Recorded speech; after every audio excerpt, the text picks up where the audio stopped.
Good morning সবাইকে and welcome back to my channel. তো তোমরা সবাই কেমন আছো? আশা করি সবাই অনেক ভালো আছো, সুস্থ আছো। আর আমার সিচুয়েশন তো বুঝতেই পারছো। তো সকালবেলা উঠে পড়েছি 5:58 বাজে, আর ঘুমিয়েছি বোধহয় 1টায়। কালকে থেকে এখনও পর্যন্ত কারেন্ট নেই আমাদের এখানে, ফোনে চার্জও নেই। জানি না কতটা ভিডিও শ্যুট করতে পারবো না পারবো, এখনও পর্যন্ত কারেন্ট আসেনি। কালকে রাতে আমরা ছাদে শুয়েছিলাম, আমি অস্মিতা তোমাদের দাদাভাই। এত গরম, 1 সেকেন্ডের জন্য ঘুম হয়নি। উঠেছি তাও 5টার সময়। তো ও তো বেরিয়ে যাবে 8টা সাড়ে 8টার দিকে। ওর জন্য এখন মা খাবার দাবার বানাচ্ছে, আমাকে একটু হেল্প করতে হবে যাতে তাড়াতাড়ি হয়ে যায় টিফিন বানানো, রান্না করা। তো এইদিকে দেখো রান্না বসেও গেছে, এই যে ভাত হচ্ছে, এখানে মনে হয় ডিম সিদ্ধ হচ্ছে। তো চলো পুরো ভিডিওটা কন্টিনিউ করো। আই হোপ ভিডিওটা তোমাদের দেখতে অনেক অনেক ভালো লাগবে। ছুটির দিনগুলো কীভাবে কেটে গেল। যাই হোক চলো কাজগুলো করে নিই, আবার পরে কথা হচ্ছে। তো দেখো ভাত তো বসে গেছে, এবারও টিফিন বানানোর পালা। টিফিনে দেওয়া হবে পরোটা আর একটু আলু ভাজা। তো এখানে আমি আলুটাকে জিরে জিরে করে কেটে নিচ্ছি, এই যে দেখতে পাচ্ছ। আর ওইদিকে পরোটাটা হচ্ছে মা নাই পিসি বানিয়ে দেবে। তো এখন আমি ঝটপট করে আমার হাতের কাজটাকে আগিয়ে নিচ্ছে। তোমাদের দাদাভাই এখন একটু রেস্ট করছে, কারণ সারা রাতে আমাদের কারোর ঘুম নেই, এত বাজে অবস্থা, ঝড় বৃষ্টি কিছু নেই, তবু কারেন্ট চলে গেছে।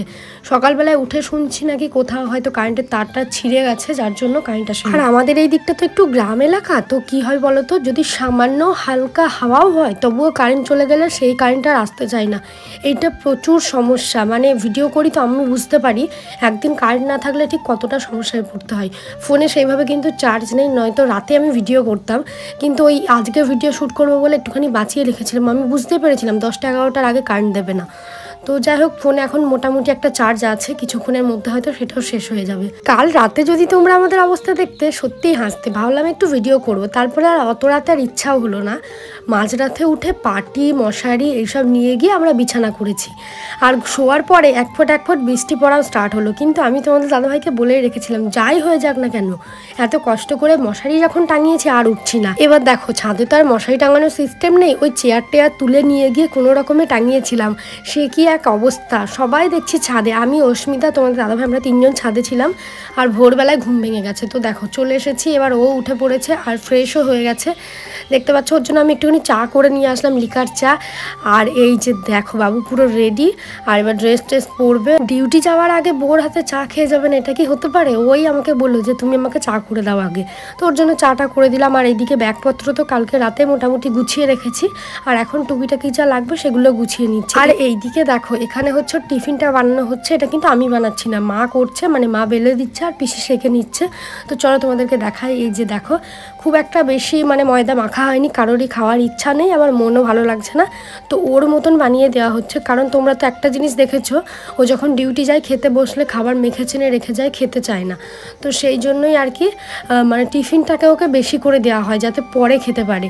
তো সেই রকমই 6-7টা মতন বানানো হচ্ছে, বড় বড় সাইজের পরোটা আর একটুখানি আলু ভাজা, এগুলোই দেবো।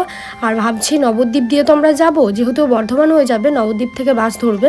তো ওখান থেকে নবদ্বীপের স্পেশাল দই ওকে আমি খাওয়াবো, যেটা আমি খাওয়াবো। ওকে অনেক দিন থেকেই বলছিলাম যে তোমাকে একদিন নবদ্বীপের দই খাওয়াবো, খাওয়ানোই হচ্ছে না।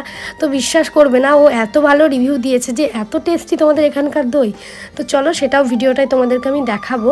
এদিকে দেখো পরোটাগুলো সুন্দরভাবে পিসি ভেজে দিচ্ছে, কি সুন্দর লাগছে দেখো দেখতে। আমার না লাল লাল পরোটা দেখতে দারুণ লাগে। কার কার পরোটা খেতে ভালো লাগে কমেন্ট করবে কিন্তু। তো যাই হোক এইদিকে দেখো ওর টিফিন বানানো তো প্রায় কমপ্লিট হয়ে গেছে। একটা কথা সত্যি, সময় কখনো কারোর জন্য থেমে থাকে না। কিভাবে ছুটির দিনগুলো চলে গেল আর বুঝতেই পারলাম না। এতটা কষ্টের মাঝে ছুটির দিনগুলো কেটেছে সেটা শুধুমাত্র আমরাই জানি। আমরা শুধুমাত্র হাসি খুশিভাবে তোমাদের সঙ্গে ভিডিও শেয়ার করেছি, মাত্র একটা 10 মিনিটের ভিডিও। এটা দেখে একটা মানুষকে জাজ করাটা আমার মতে বলে পুরোপুরি ভুল। সে ভালো ভিডিও শেয়ার করুক বা খারাপ ভিডিও, একটা 10 মিনিটের ভিডিওর মাঝখানে যদি একটা মানুষকে চেনা যেত, তাহলে যারা প্রেম করে বিয়ে বিয়ে করার পর ঠকে যেত তাহলে তারাও মানুষ চিনতে পারতো। একটা কথা সবসময় মাথায় রাখবে। আর আমি দেখবে বরাবরই কিন্তু মানে আমার ফ্যামিলির লোকগুলোকে আমার ভিডিওতে একটু কমই দেখাই, খুব কম। কারণ তোমরা ফট করে আগে ফ্যামিলি তুলে কথা বলো, তার জন্য কমই দেখাতাম আগাগোড়ায়। আমার মাকেও দেখবে আমি ভিডিওতে সেইভাবে আনি না, আর মা নিজে থেকেই আসতে চায় না।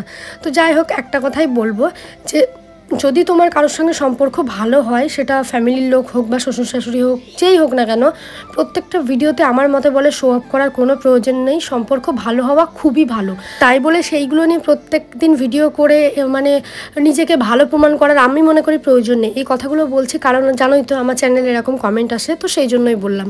যাই হোক, এইদিকে দেখো আমরা সবাই মিলে বাইরে বসেছিলাম, এখনও তোমাদের দাদাভাই খাওয়া দাওয়া কমপ্লিট করেনি, তো ওকে মা খেতে দিয়ে দিল। এই যে দেখো, ও সমস্ত খাবার ওইভাবেই ফেলে রাখে, ওই 1-2 বার মুখে দেয় নামমাত্র।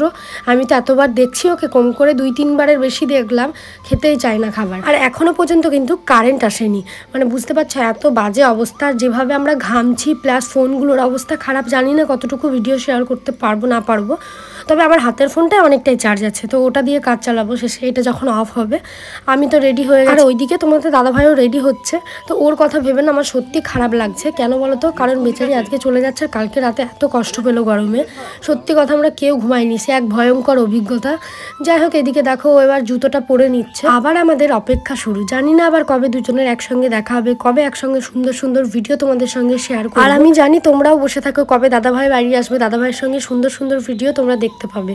তো বুঝতে পারছো এই মুহূর্তটা ঠিক কতটা কষ্ট। আমার এখনও চোখে জল আসছে। তোমার দাদাভাই ডিউটি গেছে 18 তারিখ, আর আজকে মোটামুটি ভিডিওটা 1 মাস পর ভয়েস ওভার। এগুলো কিন্তু অনেক পুরনো ভিডিও। তোমাদের দাদাভাই আবার প্রায় 1 মাস হতে চললো ডিউটি চলে গেছে, আর কোনো ভিডিও নেই। এবার তোমরা নতুন ভিডিও দেখতে পাবে। তো এইদিকে দেখো রেডি হয়ে গেছে, ব্যাগটাকেও গাড়িতে নেওয়া হয়ে গেছে, একটা বড় ব্যাগ। তো ভাবছিলাম যে আমার হয়তো আর যাওয়া হবে না, কারণ একটা গাড়িতে 3 জন যাবো, আবার এত বড় ব্যাগ। তো ব্যাগটাকে দেখলাম সামনে ধরে গেল।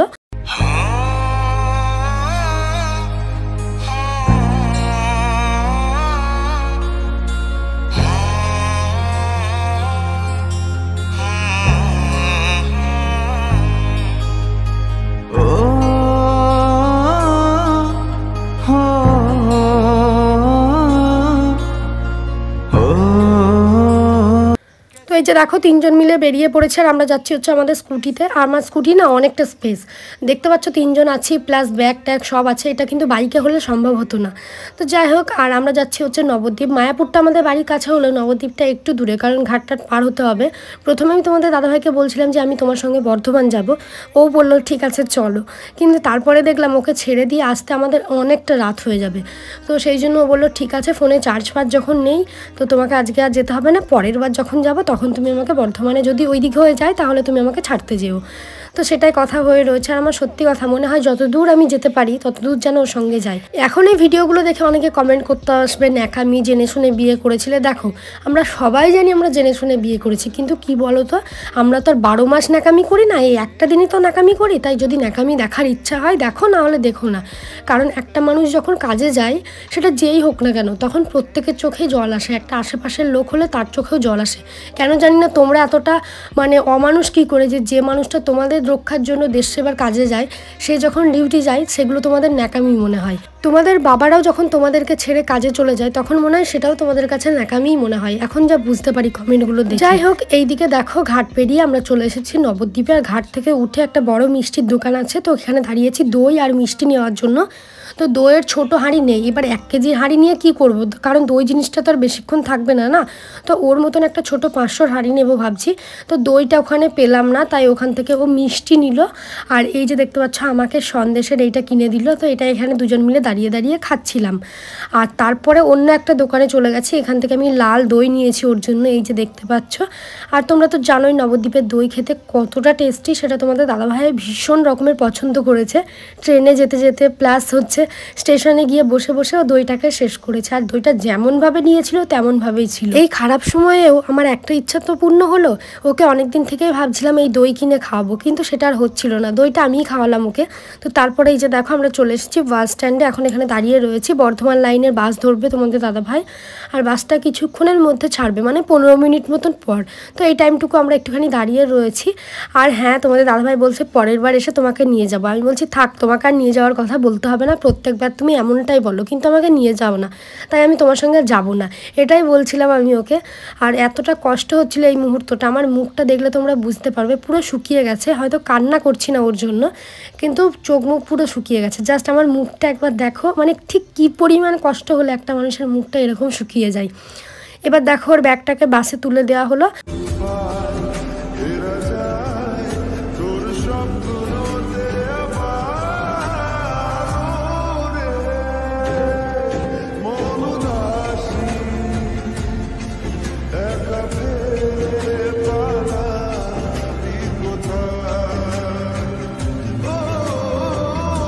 একজন স্ত্রীর কাছে এটা হলো সবথেকে কষ্টের মুহূর্ত, যখন তার হাজব্যান্ড তাকে রেখে কাজে চলে যায়। জানি না কি করে আমার বাকি দিনগুলো কাটবে। আর এবার একটা লম্বা টাইম, তারপরেই তোমাদের দাদাভাই বাড়ি আসবে, অনেকটা দিন পরেই আসবে। তো কিভাবে মাসের পর মাস কাটবে আমি সত্যি জানি না। আজকে হয়তো ভয়েস ওভারগুলো দিচ্ছে, একটা মাস হয়ে গেছে, এখনও অনেকগুলো মাস পরও আসবে। এই যে দেখো এবার আমি একা একা ফিরছি, আর কি যে কষ্ট লাগছে। এই রুমের ভিতরে ঢুকে আরও বেশি কষ্ট লাগছে, কারণ ও সারাদিন এই রুমেই থাকতো, বেরোতো না খুব একটা।